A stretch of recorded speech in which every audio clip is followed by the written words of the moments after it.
My name is Claire Morgan. I am 33 years old, and last spring I sat alone in my car in a hospital parking garage in Charlotte, North Carolina, staring at 27 text messages from people I had not spoken to in almost 9 years. My father, my brother, my aunts, my cousins, people who once stood together and agreed that I was the problem. The strange part was not that they found me. The strange part was why. I read every message slowly. The first one came from my brother Ryan. "Hey Claire. Been a long time. We should talk." The next few followed the same pattern. Friendly, careful, almost cheerful. Then the real reason appeared. One needed financial help. Another needed a favor. Someone wanted a recommendation. Someone else wanted access to a professional contact. By the time I reached the last message, the pattern was impossible to miss. Every single person wanted something. Not one person asked how I had been. Not one person mentioned the years of silence. Not one person said the words I never realized I had been waiting to hear. "I am sorry." I leaned back in my seat and laughed once. Not because anything was funny. Sometimes disappointment is so familiar that it almost feels predictable. 9 years earlier, I had left my hometown with one duffel bag, an old sedan, and less than $400. The people texting me now had watched me leave. Some had encouraged it. Some had celebrated it. Most never reached out afterward. Yet suddenly, after nearly a decade, they remembered my number. As notification after notification lit up my screen, one question kept repeating in my mind. Why now? What had changed? I did not know it yet, but the answer would lead me back to the people who spent years telling everyone I was a failure. And it would force them to face the truth they had been avoiding for nearly a decade. To understand why those messages affected me the way they did, you need to understand what life looked like before I left. I grew up in a small town outside Roanoke, Virginia, the kind of place where everybody knew your family long before they knew you. My father, Richard Morgan, had 2 children, my older brother Ryan, and me. Ryan was the pride of the family. I was the extra chair in the room. That may sound harsh, but it was the truth. When Ryan brought home a good report card, the entire family celebrated. When I did the same thing, people nodded and changed the subject. When Ryan scored points during a basketball game, relatives talked about it for weeks. When I worked overtime to help pay household bills, nobody mentioned it at all. I learned early that attention and approval were not distributed equally in our house. Ryan was the future. I was expected to be useful. By 24, I was working full-time at a medical billing office. 3 nights a week, I attended community college classes.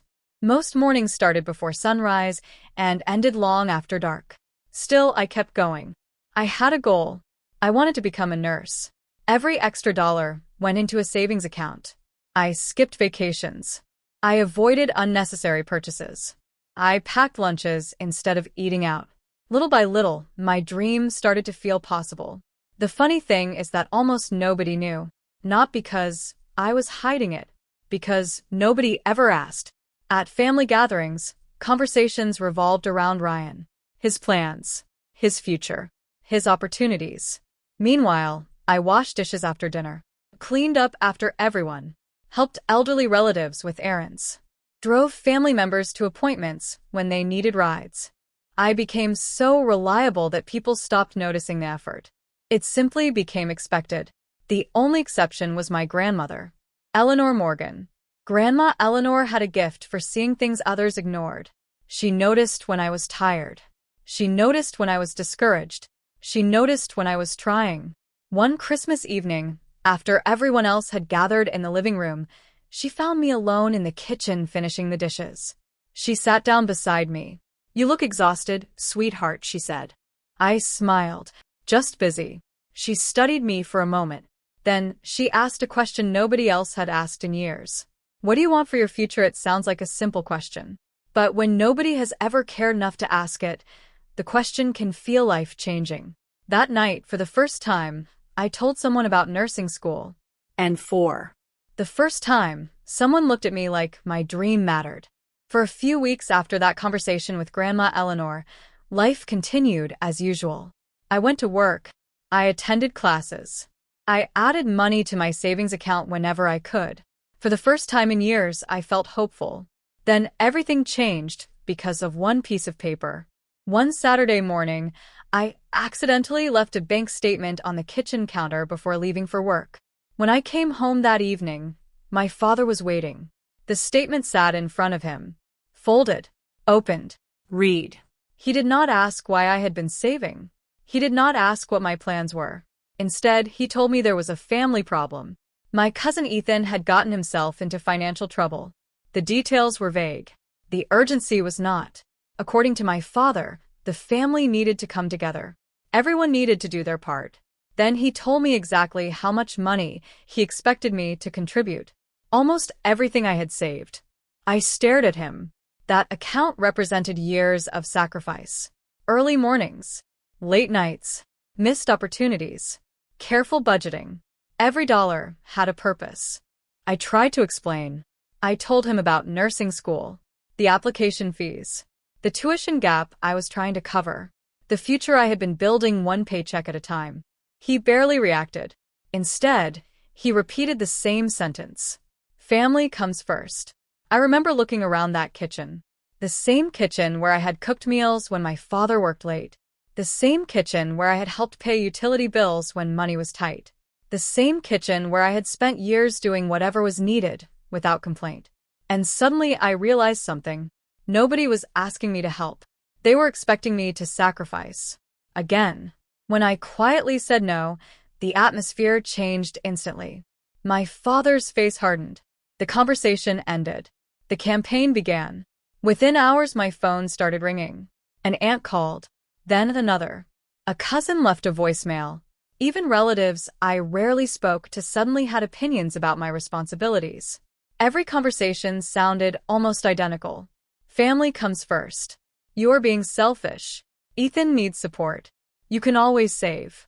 More money later. Nobody asked what would happen to my future. Nobody asked how long I had worked for that money. Nobody asked whether my dream mattered. It was as if my goal disappeared the moment someone else needed something. Late that night, after another exhausting phone call, I sat alone on the edge of my bed. For the first time, I allowed myself to consider a possibility I had avoided for years. Maybe the problem was not that they failed to see me. Maybe they never intended to. And once that thought entered my mind, it became impossible to ignore. That night, I stopped arguing. Not because they had convinced me, because I finally understood that nobody was listening. I sat in my bedroom while message after message continued arriving on my phone. Some were angry. Some were disappointed. Some tried to disguise pressure as concern. But every conversation ended in the same place. Give up your dream. Fix someone else's problem. Around midnight, the house finally became quiet. I looked around my room. The room I had slept in since childhood. The room where I studied for exams. The room where I planned a future that suddenly felt impossible to build there. And, for the first time, I admitted something to myself. If I stayed, this would happen again. Maybe not next month. Maybe not next year. But eventually another crisis would appear. Another emergency. Another sacrifice. And somehow my future would always be the first thing placed on the table. I pulled an old duffel bag from the closet. A few changes of clothes. Important documents. Toiletries. My savings account information. Everything I truly needed fit into one bag. The realization was both terrifying and freeing. Before leaving, I walked quietly down the hallway toward my grandmother's room. She was still awake, almost as if she had been expecting me. When I stepped inside, she looked at the bag and sighed softly. You made your decision. It was not a question. I nodded. For a moment, neither of us spoke. Then she opened the drawer of her nightstand and removed a plain, white envelope. She placed it in my hands. What is this, a little help? She said. Inside was cash. $380. Years of birthday money she had quietly set aside. $5 here. $10 there. Small amounts saved over time. I felt tears building immediately. Grandma, I can't take this. Yes, you can. And yes, you will. She closed my fingers around the envelope. Then she looked directly into my eyes.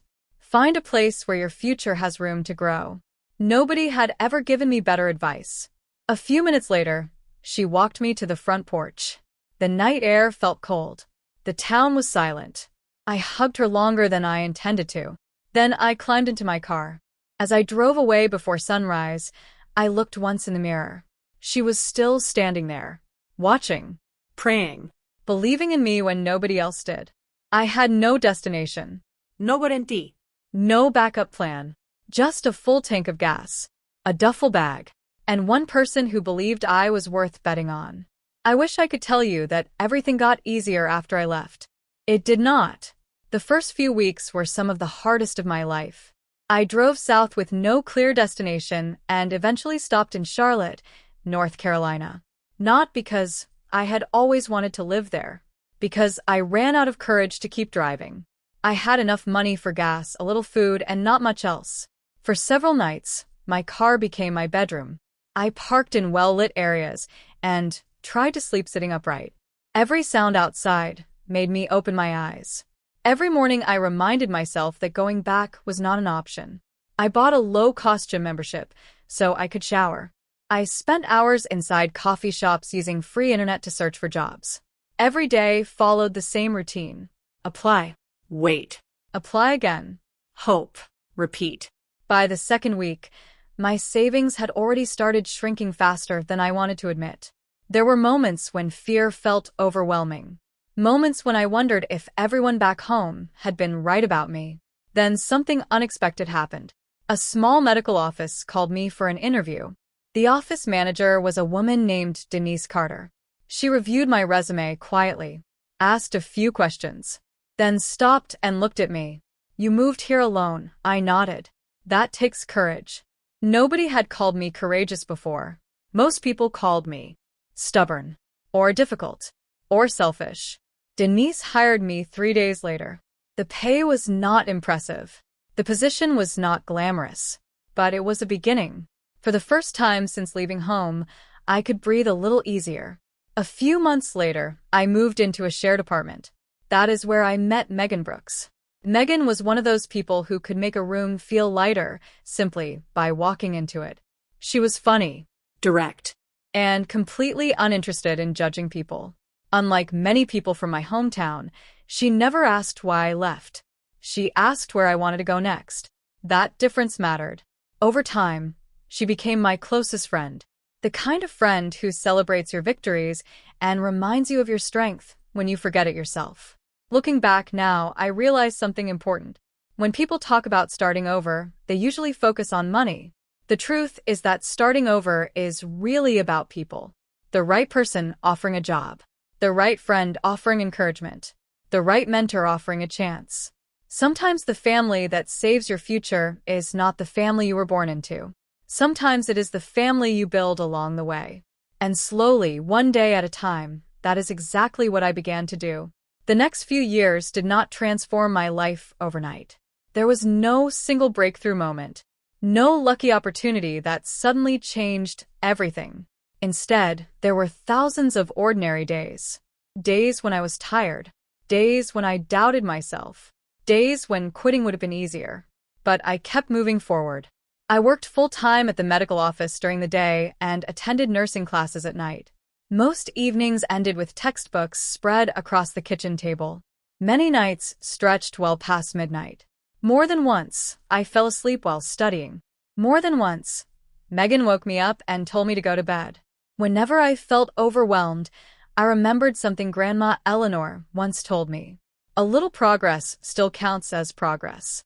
So I focused on small victories. One completed assignment, one passed exam, one successful semester, then another, and another. Slowly, those small victories began turning into something bigger. 3 years after leaving Virginia, I graduated from nursing school. The ceremony itself lasted less than 2 hours. But for me, it represented years of sacrifice. As I walked across the stage, I spotted Megan in the crowd holding a handmade sign so large she could barely keep it upright. I laughed so hard I almost missed the photographer. Later that evening, Grandma Eleanor called. She cried before she could even finish saying hello. "I knew you would do it, sweetheart. Not because I am smart, because I know you." That call meant more than any diploma. After graduation, I accepted my first nursing position at a regional hospital. The work was demanding. The hours were long, but I loved it. For the first time in my life, I felt like I was exactly where I belonged. The years that followed brought new opportunities, new responsibilities, new challenges. I became a senior nurse, then a unit supervisor. Eventually, I accepted a leadership role overseeing clinical operations. Every promotion required more effort than the one before it. But each step proved something important. The future I fought for was real. Meanwhile, life back home continued without me. Occasionally, Grandma Eleanor would share small updates. Most of them sounded familiar. People still believed I had failed. Some thought I had abandoned my family. Others believed I could not handle pressure and simply disappeared. According to Grandma, my father rarely corrected those stories. At first, hearing that hurt. I wanted people to know the truth. I wanted to defend myself. Then one day I realized something. Success does not need permission from rumors. People can believe whatever story they want. Reality keeps moving forward anyway. By the time I turned 33, I had purchased my first home. It was not a mansion. It was not fancy. But it belonged to me. Every payment, every repair, every improvement. Mine.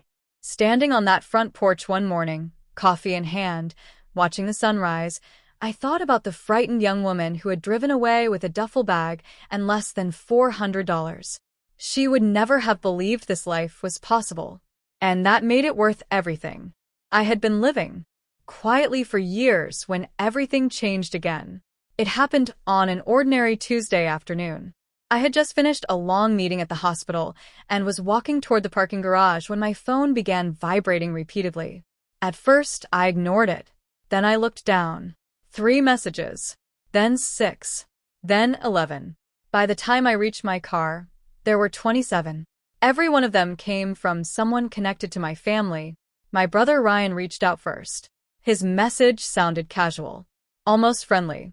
He said he had been thinking about me and hoped we could reconnect. 3 messages later, he mentioned that he was launching a small business and needed help securing financing. Another relative needed professional guidance. A cousin wanted assistance with a legal issue.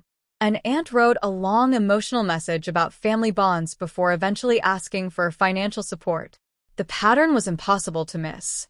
Nobody was reaching out because they missed me. They were reaching out because they needed something. Then came my father's message. Short. Direct. He had developed a serious back condition. Insurance would not cover all of the expenses. He needed help. I stared at the screen for a long time. The request itself did not shock me. Life happens. People face difficulties. What surprised me was what was missing. Not one person acknowledged the past. Not one person accepted responsibility. Not one person apologized. 9 years of silence. 27 messages. 0 accountability. That evening, I called Megan. She listened quietly while I read several messages aloud.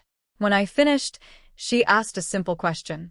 Which part hurts the most? I already knew the answer. It is not the asking. It is the pretending nothing happened before the asking. Megan was silent for a moment. Then she said something I never forgot. People who truly regret hurting you usually start there. Not with what they need, with what they owe. What none of my relatives knew was that 6 weeks later, I would be speaking at a major healthcare conference in Virginia. A conference that had recently published my photo, my title, and my professional biography. Somehow, someone back home had seen it. And after nearly a decade of ignoring my existence, my family suddenly knew exactly where to find me. The conference took place on a Thursday evening in Richmond, Virginia. More than 200 healthcare professionals filled the ballroom. Hospital executives, community leaders, public health advocates, people from across the region. I arrived early, hoping for a few quiet moments before the event began. Instead, I received a surprise. Megan had convinced Grandma Eleanor to make the trip. When I saw her sitting near the front of the room, I immediately felt tears forming. For a moment, I was no longer a hospital leader preparing for a keynote speech. I was a granddaughter looking at the person who had changed her life. Then I noticed something else. 3 tables farther back sat my father. Ryan was beside him. 2 of my aunts sat nearby. The drive from our hometown to Richmond took nearly 3 hours. The fact that they had made the trip told me exactly what they expected. They believed this event might somehow open a door for them. Perhaps they expected a private conversation. Perhaps they expected an opportunity. Perhaps they simply wanted access to the life they had ignored for years. Whatever their reasons, they were there. Soon the program began. The moderator stepped onto the stage and introduced me. She spoke about my nursing career, my leadership role, the community scholarship program I had recently helped establish for students entering healthcare professions. As she continued reading my accomplishments, I heard applause spreading throughout the room. Then I heard something else. Grandma Eleanor's voice. Soft but unmistakable. "That is my girl." I smiled. A few moments later, I stepped onto the stage. The spotlight felt warm against my face. I delivered most of my presentation exactly as planned. We discussed healthcare access, workforce shortages, community partnerships. Everything was professional and focused. Then, near the end, I paused. The room became quiet. "I grew up a few hours from here," I said. "Some people in this room know my family." The audience immediately became more attentive. I continued carefully. I talked about leaving home with very little. I talked about uncertainty. I talked about the people who support dreams when those dreams are still invisible. Then I shared the truth that mattered most. Sometimes the greatest act of love is protecting one person's future long enough for them to reach it. The room remained silent. Every eye was fixed on the stage. "Someone did that for me," I said. "Her name is Eleanor Morgan, and she is sitting right there." More than 200 people turned toward my grandmother. She covered her mouth with both hands. Tears filled her eyes instantly. Then the applause began, and it kept going. Longer than I expected. Longer than she expected. At that moment, I was not celebrating a career. I was honoring the person who believed in me when belief was all she had to give. I never looked directly at my father. I did not need to. For the first time in my life, the truth was standing in a room full of witnesses, and nobody could rewrite it. After the conference ended, people gathered throughout the ballroom. Some approached to ask questions about healthcare. Others wanted to discuss the scholarship program. A few simply wanted to introduce themselves. For nearly an hour, I moved from conversation to conversation. Then I saw my father standing near the exit, waiting. Not impatiently, not confidently, just waiting. For a moment, neither of us moved. Then I walked over. Up close, he looked older than I remembered. Not just older. Tired. The kind of tired that comes from carrying things too long. "You did a good job up there," he said quietly. "Thank you." The silence that followed felt strange. For most of my life, silence around my father had been uncomfortable. This felt different. Almost honest. He looked down briefly before speaking again. I didn't know. The words seemed difficult for him. I knew exactly what he meant. He did not know how hard I had worked. He did not know what I had built. He did not know how much I had sacrificed. I nodded slowly. "I know you didn't." Another pause. Then I added something I had carried for years. "You never asked." His eyes dropped to the floor. For the first time in my memory, he had no defense ready. No explanation. No excuse. Nothing to argue with. Because it was true. A few minutes later, Ryan approached. The conversation was even shorter. He looked at me and gave a small nod. "I am proud of you." Simple words. Words I had never expected to hear. I thanked him. That was enough. No dramatic reconciliation happened that night. No emotional family reunion. No instant healing. Real life rarely works that way. Sometimes closure is not a perfect ending. Sometimes it is simply the first honest conversation after years of silence. And for the first time in nearly a decade, honesty had finally entered the room. A few weeks after the conference, a letter arrived in my mailbox. At first, I almost ignored it. Very few people send handwritten letters anymore. Then I recognized the handwriting. My father. I carried the envelope inside and placed it on the kitchen table. For several minutes, I simply stared at it. Part of me wondered whether I even wanted to read it. Eventually, Curiosity 1. I opened the envelope and unfolded a single sheet of paper. The message was short, much shorter than I expected. There were no requests, No financial discussions, no explanations. no attempts to rewrite history. Instead, there was something I had spent years waiting to hear. Responsibility. He wrote that he should have supported me. He wrote that he should have defended me when others criticized me. He admitted that he stayed silent when silence was easier. Most importantly, he did not blame anyone else. Not circumstances. Not family pressure. Not misunderstandings. Just himself. Near the end, he wrote a sentence that stayed with me long after I finished reading. I do not expect anything from you. I only wanted you to know that I finally understand. I folded the letter carefully. Then I placed it in a drawer beside an old white envelope. The same envelope Grandma Eleanor had given me years earlier. The one that contained a few $100s and enough belief to change the direction of my life. I have not decided what the future looks like with my father. Maybe forgiveness will come. Maybe it will take more time. But one thing became clear. There is a difference between help me and I am sorry. One is a request. The Other is accountability. One asks for something. The other offers something. And if this story teaches anything, it is this. Knowing your worth does not make you selfish. Protecting your future does not make you ungrateful.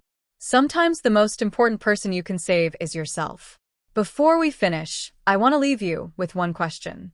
If someone who hurt you called tomorrow after years of silence, what would you need to hear? First, help me, or I am sorry. Think carefully about your answer. Because those words reveal the difference between obligation and accountability. Claire's story was never really about success, money, or career achievements. It was about learning her own value after years of being told she had none.